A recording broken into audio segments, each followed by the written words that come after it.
Marlène, Marco et Jean-Claude sommes très heureux de te retrouver encore afin de terminer cette série et nous débuterons par la prochaine par les autorités.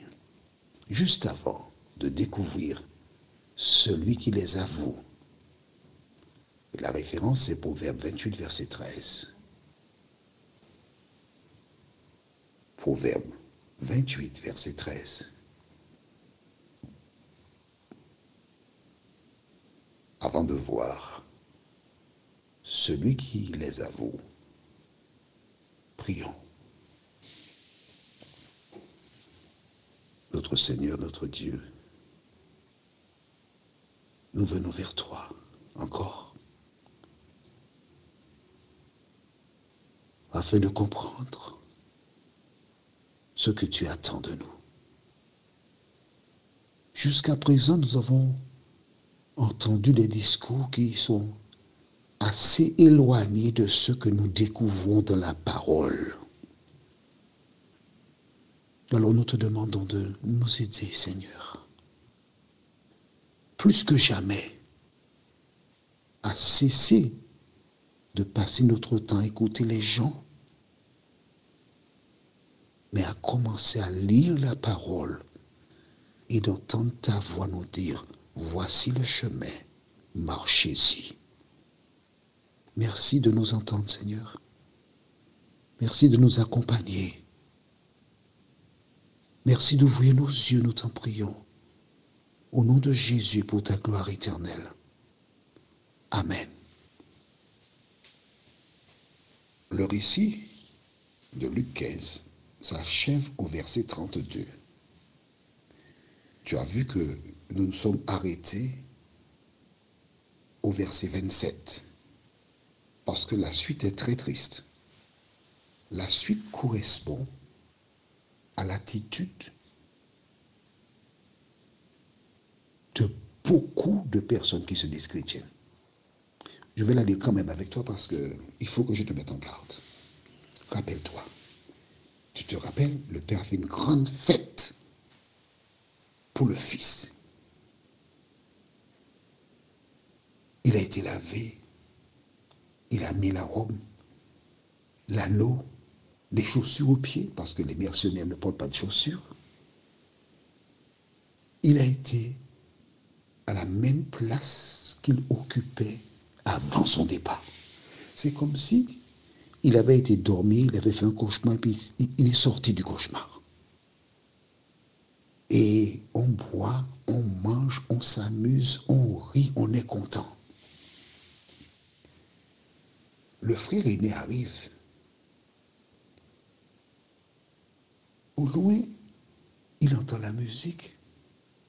Il voit des gens qui s'amusent.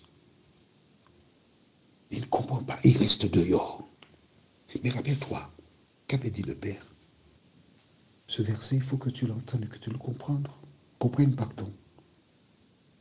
Verset 24. Car mon fils que voici était mort et il est revenu à la vie. Il était perdu et il est retrouvé. Il était mort.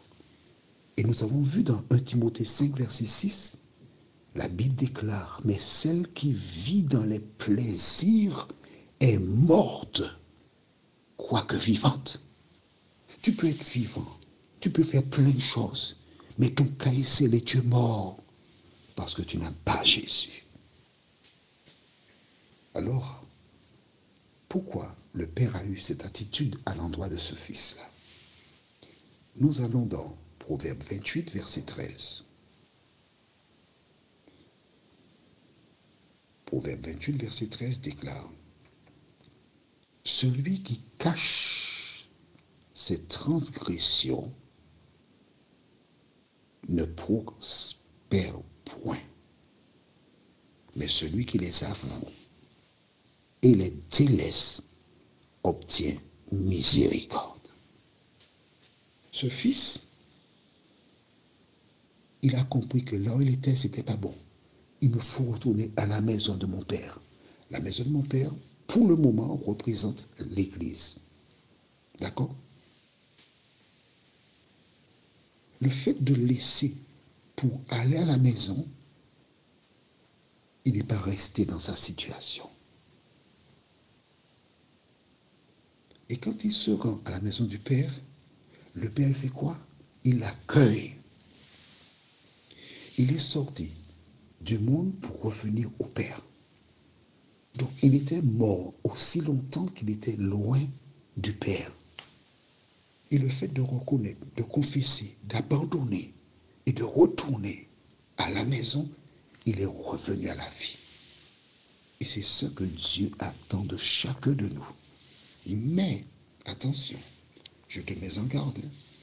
Je te rappelle que lorsqu'il allait vers la demeure de son père, les gens qui étaient à gauche, à droite, des individus qui représentent des membres d'une communauté religieuse, étaient en train de passer au peigne fin, entre guillemets, sa vie, ce qu'il pensait, ce qu'il voyait, ce qu'il jugeait. Mais l'Éternel, lui, connaissait le cœur du Fils. Et c'est ça qui est important. Et il n'y a que Dieu seul qui connaisse ton cœur. Il n'y a que Dieu seul. Il n'y a que Dieu seul. Quand tu es seul dans ton lit le soir en train de pleurer, c'est seulement Dieu qui connaît tes larmes. Seulement Dieu qui voit tes larmes. C'est seulement Jésus qui est mort pour toi. C'est seulement Jésus qui revient te chercher. Alors, ferme tes oreilles. N'écoute pas le diable qui utilise ses agents pour te décourager. Retourne à la maison. Lisons maintenant, de manière exceptionnelle, hein? D'accord? La fin, verset 28 et suivant. Le frère aîné, il se mit en colère et ne voulut pas entrer. Il est resté dehors. Attention, la maison du Père représente le royaume de Dieu. Le fils aîné qui est à l'extérieur ne veut pas entrer dans le royaume. Pourquoi? Parce que son frère est revenu, que son père a organisé un festin pour lui. Il est en colère. Vois-tu? Il a une attitude opposée à celle du Père. L'attitude du Père représente l'amour de Dieu et l'attitude du fils aîné qui est resté dans la maison, qui n'a jamais laissé l'église, on va dire ça comme ça. Il est animé par Satan. Le diable veille à ce que beaucoup de ses agents soient dans l'église pour décourager les enfants de Dieu qui ont chuté. N'oublie jamais ça. Continuons.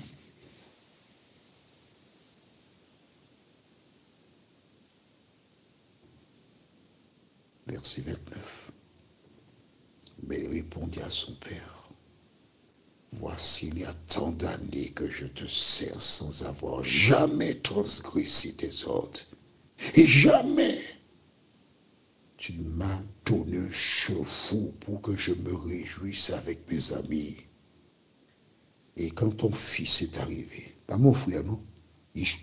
En réalité, Yeshua, ton fils, est arrivé. Celui qui a mangé ton bien avec des prostituées, c'est pour lui que tu as tué le veau gras, bandit de grand chemin.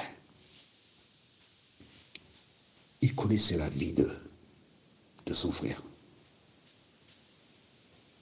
Oui. Il y a des gens qui ont des dossiers sur d'autres personnes et qui les font chanter. Rien n'a changé aujourd'hui. Là, il dit à son père, ton fils, ouais, qui a pris sa part de bien, qui est parti. Est-ce que tu sais ce qu'il a fait avec l'argent? Eh bien, voilà. Il mangeait l'argent. Il a donné à des prostituées ton argent.